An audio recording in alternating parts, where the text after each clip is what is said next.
সুপ্রিয় দর্শক মন্ডলী, চাঁদপুরে ৩ নদী মোহনায় ৪,৫০০ বস্তা সহ সিমেন্ট ডুবি এমনকি ৪ জনকে উদ্ধার করেছে এলাকাবাসী। এখানে যারা রয়েছেন সকলেই যে যাদেরকে উদ্ধার করেছেন সেই ট্রলার থেকে ৪ জনকে উদ্ধার করেছে। সেই ট্রলার কিভাবে ডুবেছে সেই ঘটনা আপনাদেরকে জানাবো। দেখতে পাচ্ছেন যে ভয়াবহ ঘূর্ণিপাকে সেই ট্রলার কিন্তু ডুবে গিয়েছে। আমরা সরাসরি আপনাদেরকে যুক্ত করছি আইএনএন টিভির মাধ্যমে। দেশ ও প্রবাসে আপনাদেরকে জানিয়ে রাখি, এই জায়গাটাতে এত ভয়াবহ একটা এলাকা, যেই জায়গাটাতে যেটাই পড়ে সেটাই কিন্তু আর অস্তিত্ব মিলে না। সেই ট্রলার কিভাবে ডুবেছে সেই ঘটনা আপনাদেরকে জানাবো। আসলে কিভাবে ঘটনা কি হয়েছে বলেন তো? আসলে ওই যে আজকে সকালবেলা শাহ সিমেন্ট ফ্যাক্টরি থেকে ৪,৪০০ বস্তায় নিয়ে আসার সময় এই বড় স্টেশনের ঠোঁটার মাথাটা লোড লেয়ার ঢুকতে সময় অনেক রিস্ক থাকে। যখন লোড বডি হয় এই ঘূর্ণিপাকটার ভিতরে ঢুকতে গেলে মানে অনেক সব ট্রলারই খুব রিস্কে থাকে, আতঙ্কে থাকে। তারপরে আজকে এই ঠান্ডা দিকে ঢুকছে, তারপর ঘূর্ণির মধ্যে পড়ে ঠাস করে ট্রলারটা উল্টিয়ে গেছে। উল্টিয়ে পড়ে বস্তা উল্টে যায় ট্রলার সহকারে একেবারে ৪,৪০০ বস্তা নিয়ে শাহ সিমেন্ট নিয়ে তলে গেছে আর কি। বোর্ডের নাম হলো SM ট্রলার। এই ব্যক্তি ট্রলার উনি প্রবাসে থাকতো প্রায় 10 বছরের উপরে। ওই দেশে থাকা যাই টাকা সঞ্চয় করছে, এই সঞ্চয়টা দিয়ে এই ট্রলারটা তৈরি করছে বহুত কষ্টে। করার পরে এই যে আজকে এই ক্ষতিটা হলো, মানে দুর্ঘটনাটা হইলো, এটা আসলে আমার ওনার জীবনের সব শেষ আর কি। যা ইনকাম করছিল, ইনকাম করে যাই একটা সঞ্চয় তৈরি করছিল, সম্পদ করছিল, এই সম্পদটা শেষ। এটা মনে হয় না যে আর উঠাইতে পারবো। আরো অনেক ভয়াবহ ঘটনা ঘটছে আগে পরে। এই জায়গাতে ঢুকতে গেলে অনেক রিস্ক হয়ে থাকে। এই যে এখানে কিন্তু আমাদের এখানে কিন্তু ওই সাইডে লঞ্চ ঘাট ছিল, কিন্তু এই ভয়াবহের কারণে লঞ্চ ঘাটটা ওইখানে নিয়ে গেছে। কিন্তু আমাদের মালবাহী ট্রলার এই ঠোঁটার মাথার দেওয়া অনেক রিস্কে থাকে। শুধু এখানে শুধু আমাদের সিমেন্ট না, এই যে কিছুদিন আগে একটা চাইলের ট্রলার ডুবছে, হ্যাঁ এই জায়গার যত দুর্ঘটনা ঘটে শুধু এই বড় স্টেশনের ঠোঁটার মাথায়। দর্শক, এখানে যে ট্রলারে যিনি রয়েছেন সুকানি, তার সাথে আমরা একটু কথা বলবো। আসলে ঘটনাটা কি ঘটেছিল, কিভাবে আপনার উদ্ধার করলেন বলেন তো? ঘটনাটা আমরা ঢাকা থেকে মুন্সিগঞ্জ ৪,৪০০ বস্তা লয়ে আইতে লইছি। সকালে ছাড়ছি, এনে ঢোকার টাইমে দেখছি নিরিবিরির ঘরে ঢোকার মাথা দিয়েছি, আর একটা ফাঁকাইলো পাহাড় লগে বইটা পানি তুলে ঢুকে গেল গা। আমরা কই আছি না আছি, আমার পরে গিয়া এলাকাবাসী গিয়া লোক নৌকালিয়া স্পিড লিয়া উদ্ধার করেছে। আমরা 4জন লোক আছিলাম। 4জন আমাকে জীবনের অনেক রিস্ক গেছে। আমার নাম ইয়াকুব। আপনার তো ছিলেন নাকি? আচ্ছা, আপনার শরীরে পরনে কিছু ছিল না? পরনে যে লুঙ্গি পরা আছিল না, আমার লুঙ্গি আর কিনে আসছিল।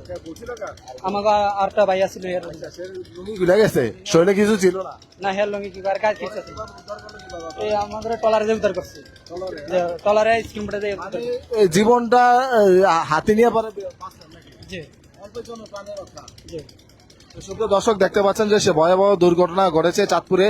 ৪,৪০০ বস্তা সিমেন্ট নিয়ে কিন্তু সেই ট্রলার ডুবে। আমি যে মালিক তার সাথে একটু কথা বলি। আপনার তো মালিক নাকি? আসলে কি ঘটনা বলেন তো? এখানে আমাদের হিসাবে ট্রলার নিয়ে আসলো, বুনিয়ানো ফাঁকের ভিতরে চললে ডুবে গেছে আর কি। আমার চালান যে যা আছে বিশেষ করে তোমার সঞ্চয় ছিলাম সব আনতে হয়েছে, চালানো যাবে ট্রলার। সুপ্রিয় দর্শক, এখানে আরো রয়েছে, আমরা একটু কথা বলতে চাই সভাপতি, না বলগেট মালিক সমিতির সভাপতি। আমরা একটু কথা বলবো, আপনার পরিচয়টা দিয়ে বলেন। আমার নাম মোহাম্মদ আকবর হোসেন মাতাব্বর। আমি চাঁদপুর জেলা সিমেন্ট বাই ট্রলার বলগেট মালিক সমিতির সভাপতি। আমি শুনতে পাচ্ছি যে কিছুক্ষণ আগে এখানে একটা এই আমাদের ৪,৪০০ বস্তা শাহ সিমেন্টের বডি এইচএম, এই বইটা মুহূর্তের ভিতরে এখানে বুইরা গেছে। হ্যাঁ, আমরা খবর পাইয়া এখানে আসছি। হ্যাঁ, আইসা শুনলাম যে এই ঘূর্ণির ভিতরে বইরা ৪,৪০০ বস্তা সিমেন্ট নিয়া, শাহ সিমেন্ট নিয়া ট্রলারটা মুহূর্তের ভিতরে বুইরা গেছে। তা আমরা এখানে অসহায়। কিছুদিন আগে একটা বোট বুঝছে। আমার মনে হয় না যে বোটটা আর উঠানো যাবে। মালিক ভীষণ ক্ষতিগ্রস্ত, তার জীবনের সব সম্বল দিয়া এই বোটটা সে তৈরি করছিল। এখন কোম্পানিও ক্ষতিগ্রস্ত, এই মালিকও ক্ষতিগ্রস্ত। এই বোট আর উঠানো যাবে বলে মনে হয় না। তো ওই স্টাফ যারা ছিল 4 জন না জানি 5 জন ছিল, এদেরকে অন্য বোট যায় এদেরকে উদ্ধার করছে, উদ্ধার করে পারে আনছে। এখন এদেরকে সদর হাসপাতালে পাঠানো হবে চিকিৎসা নেওয়ার জন্য।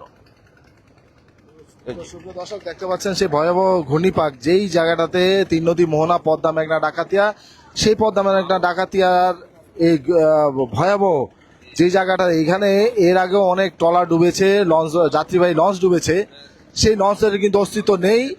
প্রায় আপনাদেরকে একটু জানিয়ে রাখি যে প্রায় 200 তলা ভবনের উচ্চতার গভীরে সেই জায়গাটাতে, যে জায়গাটা নিচে যাওয়ার কোনো সুযোগ নেই, সেই জায়গা যেটাই যায় সেটাই কিন্তু তলিয়ে যায়। সেই ভয়াবহ জায়গাতে কিন্তু অবশেষে সেই আরেকটি ট্রলার ডুবেছে ভয়াবহ জায়গায়। এখানে ক্ষতিগ্রস্ত হয়েছে যেই মালিক, তিনি বিদেশ ছিলেন, প্রবাসে ছিলেন, সে প্রবাস থেকে তিনি এসে কিন্তু সেই সর্বস্ব হারিয়েছেন।